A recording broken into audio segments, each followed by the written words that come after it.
também achará ateus por ressentimento. Veja, há muitos ateus que se comportam como adolescentes revoltados contra o Pai Celestial que nos abandonou num mundo de sofrimento. Veja, se não há Deus, para que tanta raiva assim? Por que odeiam tanto alguém que sequer existe? Eu posso questionar a existência de Papai Noel, mas se o faço, não tenho como me revoltar contra ele, pois ele não existe. O próprio Nietzsche falava, num outro contexto, é claro, daqueles que libertam seus amigos, mas não afrouxam as próprias ataduras.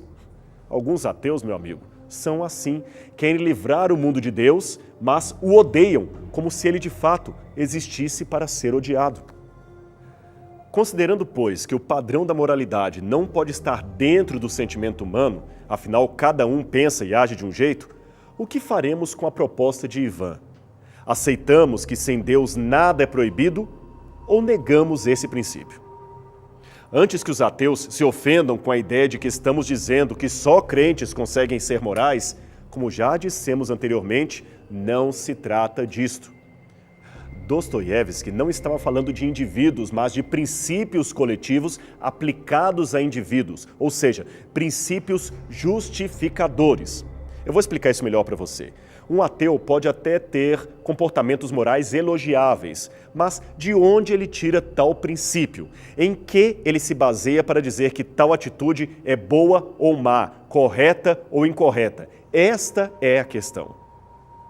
Mesmo que alguns tenham dificuldade em admitir, um dos maiores dramas do ateísmo é precisamente encontrar justificativas não circunstanciais, mas realmente universais, que permitam seguramente dizer que algo é realmente certo ou realmente errado. Por exemplo, considerando que Deus não existe, que argumento moral podemos usar para sentenciar à cadeia um ladrão, um estuprador ou um assassino? Dostoiévski tratará disto noutra obra intitulada Crime e Castigo. Quem, afinal de contas, determinou que tal e tal coisa constituem um crime ou uma imoralidade? Quem constituiu isto? A razão humana? Qual das razões humanas? Veja, existe a razão do bandido e também a razão do mocinho. Temos a razão de Hitler e temos a razão de Gandhi. Ambas são razões humanas. E qual delas deverá ser o padrão moral da humanidade? Enfim, que parâmetros eu teria para dizer que Gandhi está correto e Hitler está errado?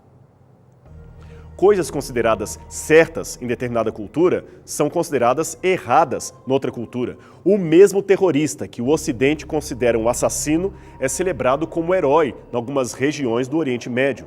Só para você ter uma noção, em 2014, essa biblioteca situada num colégio feminino de Islamabad, capital do Paquistão, recebeu o nome de Biblioteca Osama Bin Laden. E que tal a natureza? Seria então a natureza uma fonte de moralidade para os seres humanos de um modo geral? A resposta novamente é negativa, pois coisas que o nosso senso comum considera um absurdo são perfeitamente normais no mundo da natureza, no mundo animal.